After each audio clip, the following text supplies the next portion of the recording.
আসসালামু আলাইকুম। আমি লিবিয়া থেকে বলছি। তো আপনাদের মাঝে আজকে যে বিষয়টি নিয়ে আলোচনা করব সে বিষয়টি হলো লিবিয়ার বর্তমান অবস্থা। লিবিয়াতে যারা কর্মরত অবস্থায় আছেন বা কাজ করার উদ্দেশ্য আসবেন তাদের বিষয়ে কিছু কথা বলবো।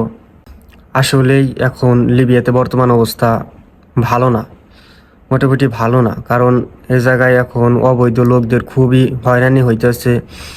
কারণ পূর্বে অবৈধ লোক তাও থাকা যাইতো, এখন বর্তমানে এরকম অবস্থা।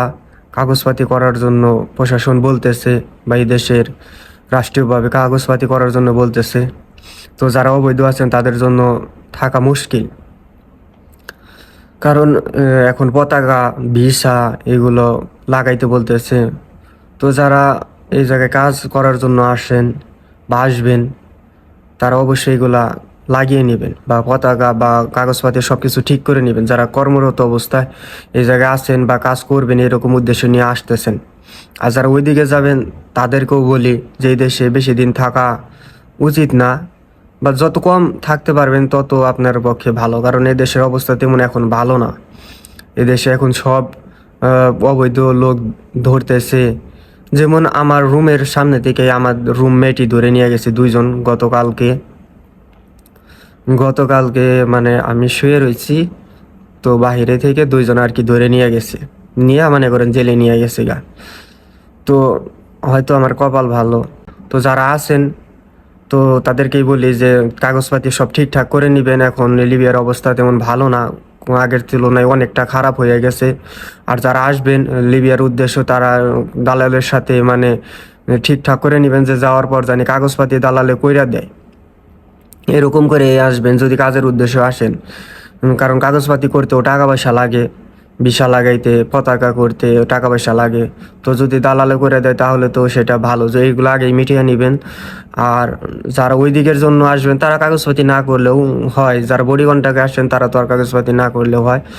বা যারা আসবেন কিছুদিন কাজ করে চলে যাবেন তারাও মনে করেন যে কাগজপাতি না করলেও হবে, হয়তো 2-3 মাস একটু সেফলিভাবে থাকে তারপরে চলে যাবেন। কিন্তু যারা কাজ করবেন এরকম নিয়ত করে আছেন যে কাজই করব, তাহলে তারা মনে করেন কাগজপাতি বানানো উত্তম হবে।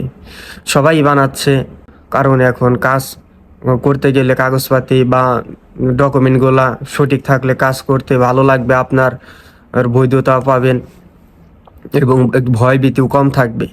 আর এমনি দেখা যায় যে ভয়ভীতি নিয়ে কাজ করতে হবে। আবার দেখা যায় যে কত বাসা আছে অনেক বাঙালি থাকলে সে জায়গায় রেড দিয়ে অবৈধ লোকগুলা ধরে, তো সেক্ষেত্রেও সমস্যা। তাই কাগজপাতিগুলা ঠিক করে নেবেন সবাই। আর যারা গেমের উদ্দেশ্যে আসবেন তারাও মনে করেন যে যদি কাজ করার উদ্দেশ্য থাকে যে 1 বছর 2 বছর বা 3-4 বছর কাজ করবো, তারাও কাগজপাতি বানিয়ে নেবেন। আর যারা কম দিন থাকবেন তারা হয়তো না বানালেও হবে। আর এই দেশে এখন বর্তমান অবস্থা খুবই খারাপ, সব অবৈধ লোক মানে যত যা আছে মাফিয়া টাফিয়া সবই ধরতেছে। এখন ও চাপ পড়ে গেছে আর কি, কারণ এখন সিজন, তো এখন গেমেরই সিজন, সব জায়গায় হার্ট চেক করতেছে। আপনার বেঙ্গাজি থেকে ত্রিপুলি যাওয়ার ক্ষেত্রে অনেকের চেক পোস্ট বাজে, সে জায়গায় অনেক হার্ট পরিমাণ চেক করতেছে। তো সেক্ষেত্রে দেখা যায় যে ভালো দালাল হলে সেফলিভাবে যাওয়া যায়। আবার নর্মাল কন্ট্যাক্ট থাকলে আবার রাস্তায় পুলিশে ধরে আটক করে জেলে ভরে, অনেকেই হয়েছে এরকম। তো যারা মনে করেন যে এখন গেমের সিজন, তো এখন সব সময় প্রশাসন হার্ড হয়ে থাকে, কড়াভাবে চেক দেয়।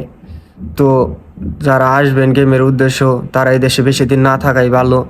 বেশি দিন থাকলে হয়তো হয়রানি হইতে হবে, অনেক ধরনের হয়রানি হতে হবে, পুলিশের কাছে, মাফিয়ার কাছে, কাগজপাতি দৌড়াদৌড়ি, মানে অনেক ধরনের হয়রানি হতে হবে। তাই যারা আসবেন অতি শীঘ্রই দেশ ত্যাগ করবেন, তাহলে ভালো হবে।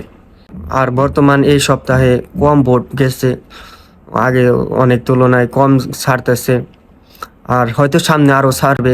এই দেশে এখন বাঙালি পাওয়াই যাইতেছে না। কাজ আছে কিন্তু লোকের সংকট, অনেক লোকের সংকট। এই দেশে এখন তেমন বাঙালি পাওয়া যাইতেছে না। অনেক জায়গায় কাজ পড়ে আছে, অনেক জায়গায় লোক লাগে, বাঙালি নাই। কারণ বাঙালি এই দেশে তো মনে করেন কাজের জন্য আসে না, হয়তো ওইদিকে নয় বাংলাদেশে। কারণ এই দেশে এসে হয়রানি হওয়ার চাইতে একটা মিডল ইস্টে যায় পড়ে থাকা ভালো, তাও এই দেশে না আসা ভালো। তার জন্য মানুষ হয় ওই দিকে যায়, নয় বাংলাদেশে চলে যায়, যে এই দেশে কাজ করে না তেমন। হয়তো 2-1টা আছে কাজ করে, কিন্তু সবাই কাজ করে না।